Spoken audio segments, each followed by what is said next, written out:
Hello guys, welcome to एडो अंकुरन। मैं हूं आपका दोस्त अश्विनी कुमार और मैं आज की इस वीडियो में JPSC prelims GS paper 1 general studies 1 का क्वेश्चंस को डिस्कस करने जा रहा हूं। क्वेश्चंस के आंसर की आपको देने जा रहा हूं और ये बुकलेट सीरीज डी है जो मैं आपके सामने रख रहा हूं। तो आइए वीडियो को शुरू करते हैं।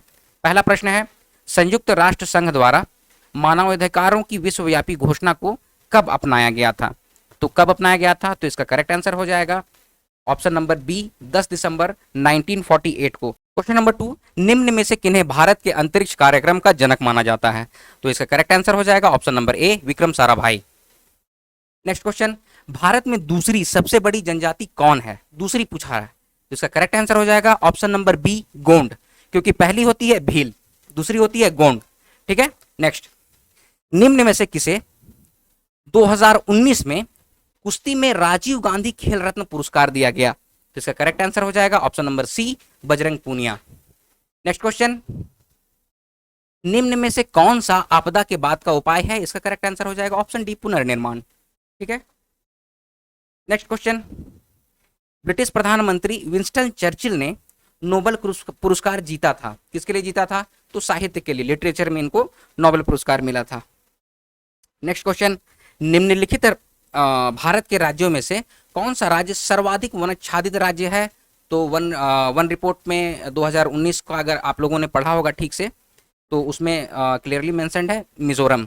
ठीक है, मिजोरम।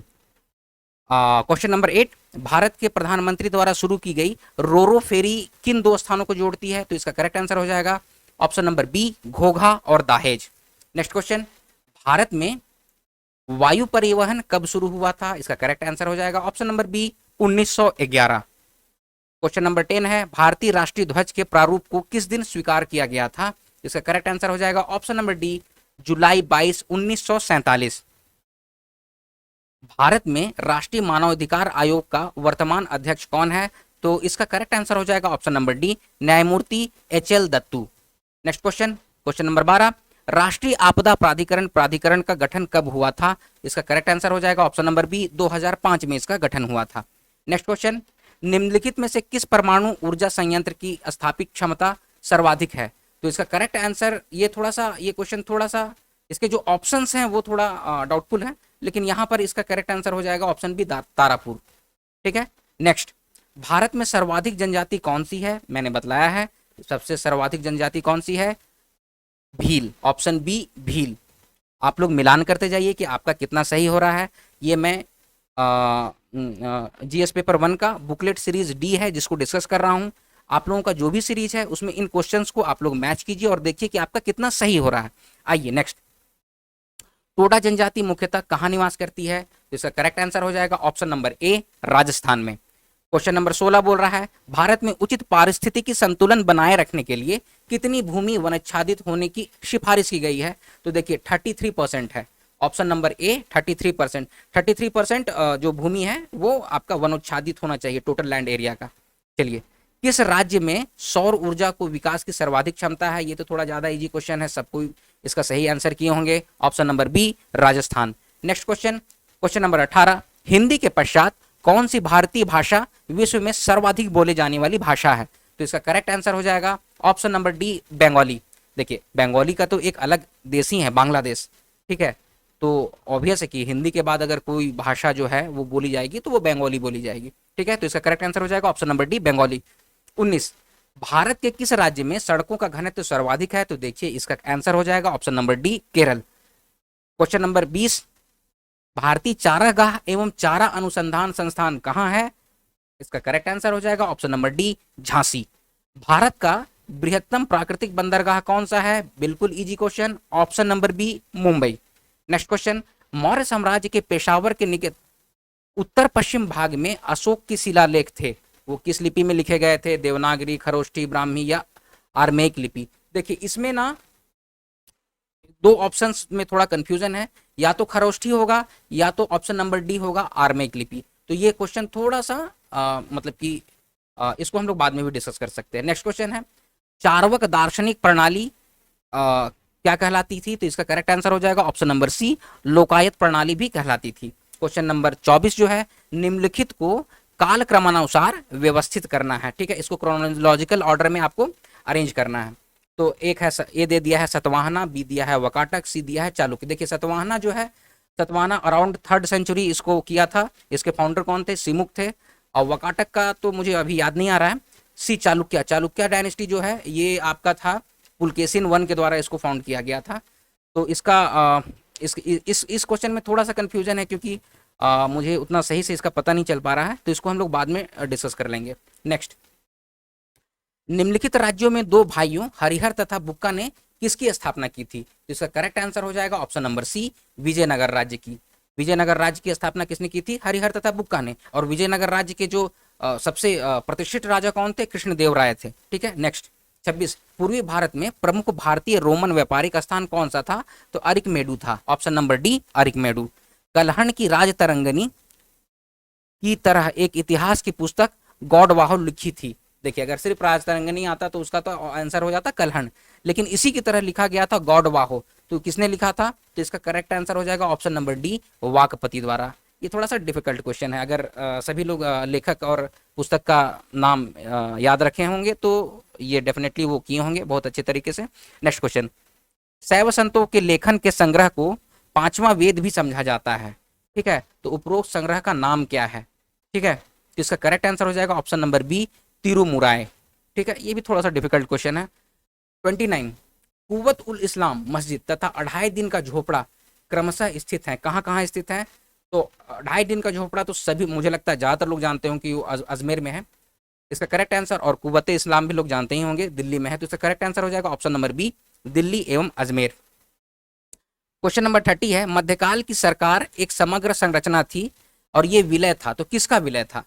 तो देखिए इसमें ऑप्शन नंबर सी और ऑप्शन नंबर डी में थोड़ा सा कंफ्यूजन है, तो इस क्वेश्चन को हम लोग बाद में भी डिस्कस कर सकते हैं, क्योंकि ये तुर्क और मंगोल का था, लेकिन फारस के भी कुछ लोग आए हुए थे, फारस, अरब, तुर्क, मंगोल। तो ऑप्शन नंबर सी या ऑप्शन नंबर डी होगा इसका, ठीक है। नेक्स्ट क्वेश्चन, क्वेश्चन नंबर 31 है, विशिष्ट अद्वैत सिद्धांत के संस्थापक कौन थे? तो इसका करेक्ट आंसर हो जाएगा ऑप्शन नंबर सी, रामानुजाचार्य। तो रामानुजाचार्य जो थे वो आपके विशिष्ट अद्वैत सिद्धांत के संस्थापक थे। नेक्स्ट क्वेश्चन पे चलते हैं, भू राजस्व की अस्थायी बंदोबस्त एवं रैयतवाड़ी प्रणाली क्रमशः शुरू की गई, तो कब शुरू की गई थी? क्रमशः शुरू की गई थी, कहाँ कहाँ पे शुरू की गई थी? तो ऑप्शन सी हो जाएगा, बंगाल में और मद्रास में इसे शुरू किया गया था। नेक्स्ट, आधुनिक भारत के इतिहास की निम्नलिखित घटनाओं को कालक्रमानुसार व्यवस्थित कीजिए। तो ए दिया हुआ है स्वदेशी आंदोलन, बी लखनऊ समझौता, सी मार्लो मिंटो सुधार और डी है अखिल भारतीय मुस्लिम लीग की स्थापना। देखिए स्वदेशी आंदोलन जो हुआ था वो हुआ था आपके बंगाल डिवीजन के बाद में लॉर्ड कर्जन के द्वारा 1905 1905 में, तो ये हो जाएगा 1905। लखनऊ समझौता, जो लखनऊ पैक्ट जो हुआ था वो अराउंड लखनऊ पैक्ट हुआ था आपका 1916 के आसपास हुआ था। मार्लो मिंटो सुधार 1909 1909 में हुआ था, और अखिल भारतीय मुस्लिम लीग की स्थापना जो हुई थी वो 1906 में हुई थी।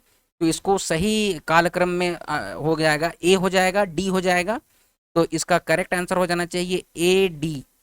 तो ए डी तो नजर नहीं आ रहा है यहाँ पे, ए डी तो मार्लियामेंटो सुधार हुआ था आपका 1909 में, हाँ बिल्कुल सही। तो इसका जो अरेंजमेंट है वो होना चाहिए ए डी, उसके बाद फिर आपका होना चाहिए सी, उसके बाद होना चाहिए बी, ठीक है। तो ए डी सी बी, तो ए डी सी बी आपका ऑप्शन में नजर नहीं आ रहा है, तो ये क्वेश्चन भी थोड़ा सा संदेहास्पद है, इसको हम लोग बाद में डिस्कस करेंगे। क्वेश्चन नंबर 34, प्रथम भारतीय शिक्षा आयोग की नियुक्ति किसने और किस वर्ष की थी? तो लॉर्ड रिपन के बारे में हम लोग जानते हैं, 1882 में हुआ था। तो इसका करेक्ट आंसर हो जाएगा option number C. Next question, निम्न में से भारत के किस भाग में सामान्यतः एटॉल्स पाए जाते हैं? प्रवाल द्वीप जिसको कहते हैं, ये लक्षद्वीप, ज्यादातर लोग इसके आंसर जानते होंगे लक्षद्वीप, ठीक है। नेक्स्ट क्वेश्चन, निम्नलिखित में से किसने ब्रिटिश भारत में प्रांतीय स्वायत्तता शुरू की? तो इसका करेक्ट आंसर हो जाएगा ऑप्शन नंबर बी, भारत सरकार अधिनियम 1935, ठीक है। नेक्स्ट, भारत में प्रिंटिंग प्रेस किसने और कब शुरू की थी? तो प्रिंटिंग प्रेस सबसे पहले जो आए थे वही शुरू करेंगे, ऑब्वियस है। तो पुर्तगीज सबसे पहले आए थे इंडिया में, और सबसे बाद में भी गए तो पुर्तगाली गए, ठीक है। तो इसका करेक्ट आंसर हो जाएगा ऑप्शन नंबर सी, पुर्तगीज। पुर्तगालियों ने वर्ष 1550 में प्रिंटिंग प्रेस की शुरुआत की थी। नेक्स्ट क्वेश्चन, निम्न में कौन सा भारतीय राज्य भूटान के साथ सीमा नहीं बांटता? देखिए अरुणाचल प्रदेश बिल्कुल बांटता, असम, सिक्किम, ये तो 7 सिस्टर्स हैं तो वो बांटेंगे ही। तो बिहार जो है वो ऑप्शन नंबर ए, ये तो ज्यादा आसान प्रश्न था। नेक्स्ट क्वेश्चन, निम्नलिखित में कौन सा कथन पृथ्वी के गति के संदर्भ में सत्य है? ठीक है, तो यहाँ ऑप्शन है, पृथ्वी की अपनी धुरी पर पश्चिम से पूर्व घूर्णन के कारण मौसम परिवर्तन होता है। नहीं, ये बिल्कुल गलत है। मौसम परिवर्तन होने का रीजन है कि अपने एक्सिस पे ये थोड़ा झुकी हुई है पृथ्वी, ठीक है। और पृथ्वी सूर्य के चारों ओर चक्कर लगाने के कारण धरती पर रात व दिन घटित होते हैं। तो ये भी आपका जो ऑप्शन है वो स्टेटमेंट है वो गलत है, क्योंकि रात दिन होते हैं अगर अपने एक्सिस पे रोटेट करता है, अपने एक्सिस पे अगर पृथ्वी घूर्णन कर रही है तो उसको कहते हैं रात दिन घटित होना। और सूर्य के चारों ओर, जी जो ऑप्शन नंबर 2 जो है वो जो बोल रहा है सूर्य के चारों ओर, अगर सूर्य के चारों ओर अगर पृथ्वी अगर चक्कर लगाती है ना तो उससे ईयर चेंज होता है, ठीक है। एक साल में 365 डेज जो है वो होता है। तो इसका करेक्ट आंसर हो जाएगा ऑप्शन ए, 1 और 2 दोनों असत्य हैं, ठीक है। क्वेश्चन नंबर 40, भारतीय उपग्रह श्रृंखला इनसैट एक उदाहरण है। INSAT इनसैट जो है वो क्या है? तो उसका करेक्ट आंसर हो जाएगा ऑप्शन बी, ये एक मेट्रोलॉजिकल सैटेलाइट है जी। तो इसका आंसर हो जाएगा मौसम विज्ञान संबंधित उपग्रह है, ठीक है। निम्न में कौन सा विशेष लक्षण नर्मदा नदी के लिए उपयुक्त है? देखिए हिमानी मूल की नहीं है, ज्वालामुखी नहीं है, वायु मूल की नहीं है, संरचनात्मक मूल का ही होगा। तो इसका करेक्ट आंसर हो जाएगा ऑप्शन नंबर ए। नेक्स्ट क्वेश्चन, भारत में निम्न में से किस तटीय प्रदेश में उत्तर पूर्वी मानसून से वर्षा होती है? तो देखिए अगर भारत का मैप कुछ इस तरह से बना जाए तो ये बोल रहा है नॉर्थ वेस्ट, तो इधर से जो भी वर्षा होती है वो कहाँ होती है? तो तमिलनाडु के आसपास होती है। तो वो कौन सा तट कहलाता है? तो कोरोमंडल का तट कहलाता है, ठीक है। तो इसका करेक्ट आंसर हो जाएगा ऑप्शन नंबर ए, कोरोमंडल तट। नेक्स्ट क्वेश्चन है, निम्न में कौन सा कथन भारत की लेटराइट मृदा के संदर्भ में सत्य है? तो लेटराइट मृदा उच्च ताप तथा भारी वर्षा वाले क्षेत्र में विकसित होती है। तो ये स्टेटमेंट बिल्कुल सही है। नेक्स्ट, लेटराइट मृदा जैविक ह्यूमस समृद्ध होती है। जी नहीं, ये गलत है। तो ये ऑप्शन हो जाएगा गलत, ठीक है। तो इसका करेक्ट आंसर हो जाएगा केवल एक सत्य है, ऑप्शन नंबर बी, केवल एक सत्य है। नेक्स्ट क्वेश्चन, निम्न में से किस क्षेत्र में जल का उपयोग भारत में सर्वाधिक है? तो इसका करेक्ट आंसर हो जाएगा ऑप्शन नंबर सी, कृषि क्षेत्र। नेक्स्ट क्वेश्चन, भारतीय जनगणना 2011 के अनुसार किस भारतीय राज्य में ऋणात्मक जनसंख्या वृद्धि दर दर्ज किया गया है? इसका करेक्ट आंसर हो जाएगा option number C, Nagaland. Next question, question number 46 कह रहा है निम्नलिखित में से कौन सुमिलित नहीं है? ठीक है, तो ये 46 जो क्वेश्चन है इसका मुझे थोड़ा सा डाउट है, इसलिए इसको बाद में हम लोग डिस्कस करेंगे। नेक्स्ट क्वेश्चन, भारतीय जनगणना 2011 के अनुसार निम्न में से किस भारतीय राज्य में नगरों की संख्या सर्वाधिक है? तो इसका करेक्ट आंसर हो जाएगा ऑप्शन नंबर सी, उत्तर प्रदेश। नेक्स्ट क्वेश्चन, निम्नलिखित में से कौन सा अनुच्छेद राज्य विधानसभा में आंग्ल भारतीयों के प्रतिनिधित्व से संबंधित है? तो अनुच्छेद 333 हम लोग जानते हैं, मतलब जो भी पढ़े हैं उसके बारे में, एंग्लो इंडियंस के जो प्रतिनिधि हैं उसके लिए आर्टिकल 333 है, ठीक है। तो इसका करेक्ट आंसर हो जाएगा ऑप्शन नंबर बी, अनुच्छेद 333।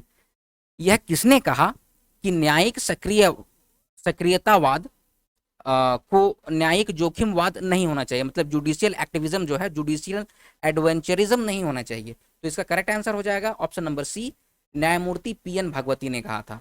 नेक्स्ट क्वेश्चन, निम्नलिखित में से कौन सा वाद जमींदारी व्यवस्था से संबंधित है? ठीक है, तो ये जो है इस क्वेश्चन का भी मुझे अभी तक उतना सही डिटेल्स नहीं मिला है, तो इसलिए मैं इस क्वेश्चन को भी बाद में हम लोग डिस्कस करेंगे। नेक्स्ट क्वेश्चन नंबर 55 है, नगरपालिका का सदस्य चुने जाने के लिए कोई व्यक्ति निर्हित नहीं होगा। तो इसका करेक्ट आंसर हो जाएगा ऑप्शन नंबर डी, 21 वर्ष की आयु सीमा पर। नेक्स्ट क्वेश्चन, पंचायतों की वित्तीय अवस्था का मूल्यांकन करने के लिए वित्त आयोग के गठन का प्राधिकार किसको प्राप्त है? तो इसका करेक्ट आंसर हो जाएगा ऑप्शन नंबर सी, राज्य के गवर्नर को। क्वेश्चन नंबर 57 है, भारतीय राजकोषीय संघवादी व्यवस्था में संसाधनों का केंद्र द्वारा राज्यों को आवंटन किया जाता है। वर्तमान में निम्न में से कौन सा संसाधनों के आवंटन का एक माध्यम नहीं है? ठीक है, तो इसका करेक्ट आंसर हो जाएगा ऑप्शन नंबर ए, गाडगिल सूत्र के अंतर्गत योजना कार्यान्वयन के लिए स्थानांतरण। ठीक है, नेक्स्ट क्वेश्चन, भारत में कर निर्दिष्टीकरण के संवैधानिक प्रावधानों के तहत निम्न में कौन सा कर है जो पूरी तरह से राज्यों द्वारा लगाया और वसूला जाता है। तो देखिए इसका करेक्ट आंसर हो जाएगा ऑप्शन नंबर डी, भू राजस्व। नेक्स्ट क्वेश्चन, भारत के केंद्रीय बजट में राजकोषीय घाटे का तात्पर्य होता है। देखिए इसमें अगर सिर्फ ऑप्शन पे देखा जाए ना तो ऑप्शन नंबर ए राजकोषीय घाटा बताता है कि सरकार को अपने खर्चों को पूरा करने के लिए कितने और पैसों की जरूरत है। ठीक है, तो ये हो जाएगा राजकोषीय घाटा। ठीक है, नेक्स्ट क्वेश्चन, भारत की दूसरी पंचवर्षीय योजना द्वारा विकसित एक आर्थिक मॉडल पर आधारित था। तो इसका हो जाएगा दूसरी सेकेंड जो 5 ईयर प्लान जो था ना वो महालनोबिस के द्वारा हुआ था। तो इसका ऑप्शन हो जाएगा option number C, PC Mahalanobis.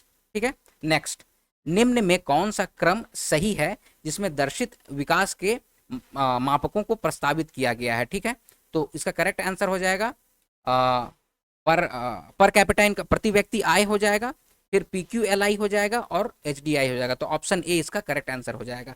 Next question है, नीति आयोग के प्रत्येक राज्य संघ राज्य के क्षेत्र के लिए समेकित सूचकांक का विकास किया है जो प्रत्येक संधारणीय विकास के लक्ष्य की ओर होने वाली प्रगति को संकल्पित करता है और राज्यों को प्राप्तिकर्ता, अग्रणी, निष्पादक और आकांक्षी में वर्गीकृत करता है। इसमें समेकित सूचकांक के आधार पर निम्न में कौन सा एक अग्रणी राज्य नहीं है पूछ रहा है। तो अग्रणी राज्य कौन सा नहीं है, तो गुजरात है। ठीक है, ऑप्शन नंबर ए गुजरात। भारत में शीर्ष पंक्ति वाली मुद्रास्फीति आधारित होती है, किस पे होती है भाई, तो कंज्यूमर प्राइस इंडेक्स कंबाइंड पे होती है, उपभोक्ता मूल्य सूचकांक। ऑप्शन नंबर सी इसका करेक्ट आंसर हो जाएगा। नेक्स्ट, निम्नलिखित में कौन सी एक संस्था ब्रेंटन वुड संस्था से संबंधित नहीं है। तो इसका करेक्ट आंसर हो जाएगा संयुक्त राष्ट्र संघ, ऑप्शन नंबर डी, संयुक्त राष्ट्र संघ। नेक्स्ट क्वेश्चन, देश के 29 राज्यों और 6 संघ राज्यों के 312 शहरों कस्बों में आच्छादित भारत सरकार की राष्ट्रीय वायु गुणवत्ता मॉनिटरिंग कार्यक्रम जो है उसके अंतर्गत निम्न में से किस मिश्रण को सभी जगहों पर नियमित मॉनिटरिंग के लिए चिन्हित किया गया है। तो देखिए इसका करेक्ट आंसर हो जाएगा ऑप्शन नंबर बी, इसका करेक्ट आंसर हो जाएगा ऑप्शन नंबर बी, जिसमें सल्फर डाइऑक्साइड, नाइट्रोजन डाइऑक्साइड और PM10 और PM2.5 को चिन्हित किया गया है। ठीक है, नेक्स्ट क्वेश्चन, यदि एक समय अंतराल में बाजारीय शक्तियों द्वारा विनिमय दर 60 प्रति डॉलर से बदलकर 65 प्रति डॉलर हो जाए तो क्या होता है। तो इसका उसमें क्या होता है, रुपए का ह्रास होता है। ऑप्शन नंबर बी इसका करेक्ट आंसर हो जाएगा। गुणसूत्रों की वंशागति का सिद्धांत किसने दिया था, तो सूटन और बोवरी ने दिया था। ऑप्शन नंबर ए। हिग्स बोसोन को इससे भी जाना जाता है, किससे जाना जाता है, option B, God particle, God कण के नाम से जाना जाता है। 69, निम्नलिखित में कौन से कीट नहीं है। देखिए कीट कौन कौन सा होता है, कीट जो होता है जिसके 6 पैर होते हैं। ठीक है, तो मकड़ी जो है ना उसका 8 पैर होता है। तो इसका करेक्ट आंसर हो जाएगा ऑप्शन नंबर सी, मकड़ी। प्रकाश उत्सर्जक डायोड के कार्य करने का सिद्धांत है, जो साइंस के स्टूडेंट होगा वो बहुत ही अच्छे तरीके से इसका जवाब दे सकते हैं। ऑप्शन नंबर बी हो जाएगा, इलेक्ट्रोल्यूमिनेसेंस होता है इसका, वैद्युत संदीप्ति। ऑप्शन नंबर बी इसका करेक्ट आंसर हो जाएगा। निम्नलिखित में से कौन सा विद्युत चुंबकीय तरंग का उदाहरण नहीं है। ठीक है, तो इसका करेक्ट आंसर हो जाएगा पाराध्वनिक तरंग, सुपरसोनिक वेव। ठीक है, नेक्स्ट क्वेश्चन, हवा में प्रकाश की चाल निर्भर करती है, प्रकाश की चाल किसी में भी निर्भर नहीं करती। तो इसका करेक्ट आंसर हो जाएगा ऑप्शन नंबर ए, यह दाब, ताप और घनत्व से स्वतंत्र है। ठीक है, नेक्स्ट क्वेश्चन, पौधों के द्वारा ली जाने वाली नत्रजनक का रूप है कौन सा है, नाइट्रेट के फॉर्म में लिया जाता है। ठीक है, नेक्स्ट क्वेश्चन, क्वांटम सूचना का मूल मात्रक क्या है, तो उसको क्यूबिट कहा जाता है। Option number B, qubit. मेघ संगणना सेवा सम्मिलित नहीं करती है, जो क्लाउड कंप्यूटिंग सर्विसेज है ना वो किसको इंक्लूड नहीं करता है, वो पूछा जा रहा है। तो इसका करेक्ट आंसर हो जाएगा वैद्युत चुंबकीय वर्ण आवंटन, ऑप्शन नंबर ए। ठीक है, क्वेश्चन नंबर 76 जो है, फैक्स एंड इलेक्ट्रॉनिक्स मेल प्रेरणा से प्रयुक्त सूचना संकेत रूप का होता है। ठीक है, तो इस क्वेश्चन में थोड़ा सा मुझे कंफ्यूजन है कि इसका ऑप्शन बी होगा या फिर दोनों होगा, इसमें थोड़ा कंफ्यूजन है। अगर आप लोगों को में से किन्हीं को पता है तो प्लीज कमेंट सेक्शन में इसका आंसर कीजिएगा। नेक्स्ट क्वेश्चन पे चलते हैं। प्रथम शाकनाशी का विश्व में उत्पादन है, तो इसका करेक्ट आंसर हो जाएगा ऑप्शन नंबर बी, 2 और 4D। ठीक है, मूंगफली का अत्यधिक हानिकारक रोग है, तो इसका करेक्ट आंसर हो जाएगा ऑप्शन नंबर डी, आर्द्र पतन, डंपिंग ऑफ। 79, मक्का, आलू, गन्ना, पेड़ी, मूंग फसल चक्र उदाहरण है किसका, तो इसका हो जाएगा करेक्ट आंसर ऑप्शन डी, 3 वर्षीय। क्वेश्चन नंबर 80, मैक्रोनी गेहूं का वानस्पतिक नाम क्या है, तो इसका हो जाएगा correct answer option number A, क्रिटिकम ड्यूरम। ठीक है, आप लोग आंसर मैच कराते जाइए और देखिए आपका कितना आंसर सही हुआ है। नेक्स्ट क्वेश्चन पे चलते हैं। भूमिज विद्रोह के नेता कौन था? ये तो खैर इजी क्वेश्चन है, इसका करेक्ट आंसर हो जाएगा ऑप्शन बी, गंगा नारायण। भारत से विदेशों में बहुयात में निर्यात की जाने वाली आम की कौन सी प्रजाति है? तो इसका करेक्ट आंसर हो जाएगा अल्फांसो। ठीक है, नेक्स्ट। मुगलों के समय झारखंड के प्रदेश को किस नाम से जाना जाता? कुकरा प्रदेश के नाम से जानते थे लोग। इसका करेक्ट आंसर हो जाएगा ऑप्शन बी, कुकरा। अंग्रेजों का झारखंड में सर्वप्रथम प्रवेश हुआ था, कहां से हुआ था? ढालभूम, जिसको आज के डेट में सिंहभूम कहा जाता है। तो इसका करेक्ट आंसर हो जाएगा ऑप्शन नंबर सी, सिंहभूम। निम्नलिखित में से किस पर्व से पहाड़ी खड़िया की आर्थिक स्थिति उजागर होती है? ठीक है, तो देखिए इसमें भी थोड़ा सा कंफ्यूजन है। ठीक है, या तो इसमें हो जाएगा ऑप्शन नंबर ए, या तो इसमें हो जाएगा कर्मा। ठीक है, तो अगर इसका आपको ऑप्शन अगर आपको इसका आंसर पता है तो प्लीज कमेंट सेक्शन में आप इसके बारे में बताइएगा। नेक्स्ट क्वेश्चन पे चलते हैं। आदिवासियों का निकट स्थान टंडा के नाम से जाना जाता था, तो किसका है? तो इसका करेक्ट आंसर हो जाएगा बिरहोर। बिरहोर जो है उनको टंडा के स्थान से नाम, निवास स्थान को टंडा कहा जाता है। आदिवासियों में विधवा पुनर्विवाह को मयारी कहते हैं, तो किस में कहते हैं? तो इसका करेक्ट आंसर हो जाएगा कोरवा। कोरवा जो है उसे मयारी कहते हैं। नेक्स्ट, धुमकुड़िया का तात्पर्य क्या है? देखिए ये घुमकुड़िया है लेकिन ये धुमकुड़िया है। ठीक है, तो इसका करेक्ट आंसर हो जाएगा ऑप्शन नंबर डी, युवा गृह। नेक्स्ट क्वेश्चन पे चलते हैं। कैलाश पर्वत निम्न में से किस क्षेत्र में अवस्थित है? One of the easy question. इसका करेक्ट आंसर हो जाएगा option number D, Tibet. Palkot की गुफाएं गुमला, ऑप्शन नंबर ए, गुमला। लोहा गलाने का काम किस आदिवासी का था? तो ये है ऑप्शन नंबर सी, असुर। असुर राम की जो प्रजाति है, जनजाति है, वो विलुप्त होती जा रही है। ठीक है, इसको पार्टिकुलरली वल्नरेबल सेक्शन में भी रखा गया है। ठीक है, तो लोहा गलाने का एक पारंपरिक पेशा था असुर, तो इसका करेक्ट आंसर हो जाएगा ऑप्शन नंबर सी। निम्नांकित स्थानों में से किसे मंदिरों के नगर के रूप में जाना जाता है? इसका करेक्ट आंसर हो जाएगा ऑप्शन नंबर ए, मलूटी। Next question. निम्न में से कौन सा शास्त्रीय नृत्य अपने वर्तमान स्वरूप में मुगल परंपरा से प्रभावित है? तो इसका करेक्ट आंसर हो जाएगा ऑप्शन नंबर सी, कथकली। विश्व की सर्वाधिक समस्याधक जलीय घास फूस है, तो इसमें इसका जो करेक्ट आंसर हो जाएगा ऑप्शन नंबर डी हो जाएगा, इच्छोर्निया है। ठीक है, नेक्स्ट। निम्न में से परमाणु बिजली घर और राज्य का कौन सा मेल गलत है? तो गलत कौन सा है? तो इसका करेक्ट आंसर हो जाएगा option number C, Kaiga. Kaiga Uttar Pradesh में जो है ये मेल जो है ये गलत है। ठीक है, नेक्स्ट क्वेश्चन। वंशागत संपत्ति की बिक्री पर कौन सा कर लगता है? तो इसका करेक्ट आंसर हो जाएगा ऑप्शन नंबर सी, पूंजी लाभ कर। ठीक है, नेक्स्ट क्वेश्चन। 1947 से पहले 26 जनवरी को कहा जाता था, क्या कहा जाता था? बिल्कुल सही आंसर हो जाएगा इसका ऑप्शन नंबर बी, पूर्ण स्वराज दिवस। Next question. निम्न में से कौन सा सर्वाधिक घरेलू रासायनिक प्रदूषण का कारण है? तो इसका करेक्ट आंसर हो जाएगा ऑप्शन नंबर डी, कोयले का जलना। निम्न में से कौन लोह धातु का एक अयस्क है? One of the easiest question of this paper. इसका करेक्ट आंसर हो जाएगा ऑप्शन नंबर बी, हेमेटाइट। ठीक है, हेमेटाइट हो जाएगा। निम्न में कौन सा शहरी जीवन की विशेषता नहीं है? ठीक है, तो इसका भी थोड़ा सा डाउट है, तो इसके बारे में आप लोग जानिएगा। इसका या तो ऑप्शन नंबर ए होगा या फिर ऑप्शन नंबर बी होगा। ठीक है, तो अगर आपको इसके बारे में जानकारी होगी तो प्लीज कमेंट सेक्शन में इसके आंसर आप लोग कमेंट कीजिएगा। तो ये थे जेपीएससी जीएस पेपर 1 के 100 क्वेश्चंस और उसके आंसर्स विद डिटेल्स। अब आते हैं एक्सपेक्टेड कटअप के ऊपर। जो कटअप होगा वो दोनों प्रश्न पत्र को मिलाकर एक्सपेक्टेड है कि 110 क्वेश्चंस अगर आपके सही हैं तो आपको जेपीएससी मेंस की तैयारी शुरू करनी चाहिए। तो ये है वीडियो का अंत। अगर वीडियो आपको पसंद आया तो वीडियो को लाइक कीजिए, शेयर कीजिए, अपने सजेशंस कमेंट बॉक्स में कमेंट कीजिए और इसी तरह के वीडियोस पाने के लिए एडू अंकुरन चैनल को सब्सक्राइब कीजिए। मिलते हैं अगले वीडियो में, तब तक आप लोग अपना ख्याल रखिए। जय हिंद।